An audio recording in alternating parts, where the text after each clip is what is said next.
Good to see all of you. Happy Friday. It's great to be back with you. I want to provide an update on President Trump's actions in the wake of the catastrophic air collision that tragically claimed the lives of 67 people at Reagan National Airport on Wednesday night. Everyone in this White House continues to mourn the victims and keep their friends and families in our thoughts and prayers during this unimaginable time. First, within moments of the collision, the president and his newly appointed team were in immediate communication. The president was briefed on Wednesday evening following the crash, again on Thursday morning, and he has continued to receive updates as recovery efforts continue on the ground. The president, as you know, took time to address the nation yesterday afternoon.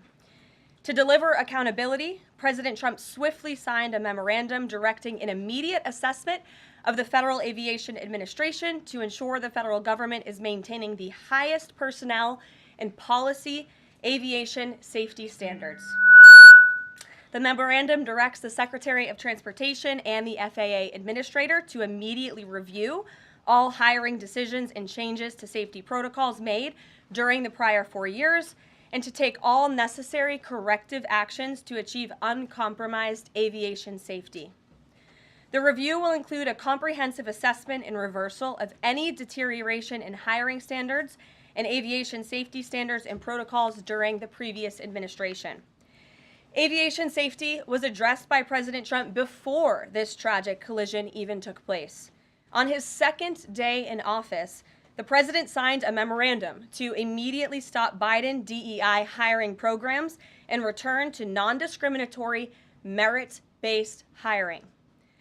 And in 2018, during President Trump's first term, the Department of Transportation announced it would put an end, at that time, to use the biological questionnaire that was introduced by the Obama administration, which punished skilled applicants. President Trump has long led on the issue of aviation safety, and he will continue to do so. He will continue to deliver on the promises he made to the American people at record speed. The Senate has already confirmed 8 of President Trump's exceptional cabinet nominees, including most recently Transportation Secretary Sean Duffy, as you of course know, EPA Secretary Lee Zeldin, and Interior Secretary Doug Burgum, who is scheduled to be sworn in later today. We expect the Senate to continue quickly confirming the remainder of President Trump's well-qualified nominees in the days ahead. Earlier this week in the East Room, the president proudly signed the Laken-Riley Act into law, surrounded by Laken's loving parents and sister.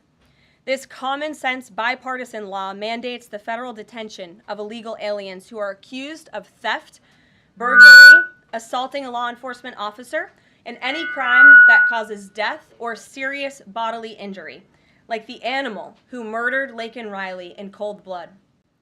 This was the first piece of legislation President Trump proudly signed as the 47th President of the United States, and it will guarantee that Laken did not die in vain. As Laken's mother, Allison, tearfully said during the signing event, President Trump said he would secure our borders and that he would never forget about Laken, and he hasn't. He's a man of his word, and we trust that he will fight for the American people. Those are the words of Laken's mother, and we will never forget them. So to help lock up even more criminal illegal aliens, President Trump signed a memorandum this week to detain them at Guantanamo Bay. This action will expand the Migrant Operations Center at Naval Station Guantanamo Bay to full capacity to provide critical extra detention space for high-priority criminal illegals. Our brave ICE agents continue to arrest more and more of these types of individuals every day in communities across our country, and I have more updates for you. On January 27, 2025, ICE Chicago arrested a citizen of Guatemala who has been convicted of solicitation to meet a child, disturbing, and sentenced to 24 months probation. On January 28, 2025, ICE Atlanta arrested a citizen of South Korea who has been convicted of 9 counts of possession or control of material depicting minors in sexually explicit conduct. On January 28th, ICE New York arrested a Mexican national previously charged by the state of New York for attempted murder and possession of a weapon and assault. And on January 28th, ICE Philly arrested a citizen of Mexico who has been convicted of possession of child pornography. Our message is simple. If you are a criminal, illegal alien, you will be arrested and deported. On another important matter, the nation's report card was released this week, and the news is not good. It showed that U.S. students had record low reading comprehension scores last year. It's National School Choice Week, and in part of the president's commitment to education, he just left a roundtable in the Roosevelt Room focused on this issue with leaders from across the country. The national report card showed that 70% of 8th graders were below proficient in reading, and 40% of 4th graders did not even meet the basic reading levels.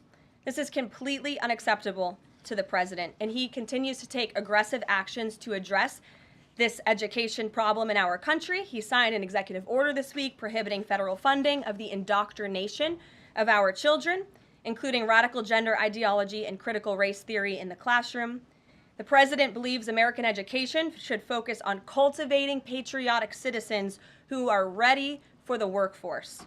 And this action will help get schools back on track and defend fundamental parental rights in education. The president also signed a school choice executive order expanding educational freedom and opportunity for families. And in lighter news, but in exciting news, after announcing our briefing room changes on Wednesday, this White House has received more than 10,000 submissions from individuals across the country who are eager to join all of you. We might have to make this room a little bit bigger to do that, who want to participate in our new media seat at a future briefing. So in this seat today, we have the Ruthless podcast. They humbly started by entertaining small audiences on Capitol Hill, but after 4 years, this program has become one of the most influential podcasts in America. They previously reached #1 on the charts and earned over 25 million downloads as they deliver political news with a humorous touch. The hosts are Josh Holmes, Michael Duncan, Comfortably Smug, and the man joining us today, John Ashbrook. So with that, I will take your questions. John, please kick us off. Thank you very much. Sure. Caroline, in your first briefing, the media went after this administration for deporting illegal immigrants they claimed were not criminals. That's The right. question is, do you think they're out of touch with Americans demanding action on our border crisis? The media out of touch? I think the media it certainly is out of touch, and I think that's proven by a number of things, John. #1, there was a New York Times poll that was released prior to President Trump's inauguration by the New York Times, which of course is a legacy media outlet, that showed that 83% of Americans support deporting the individuals that you mentioned, illegal immigrant criminals, especially those who have committed heinous crimes in the interior of our country. And I received a very actually interesting statistic on this front from ICE this week.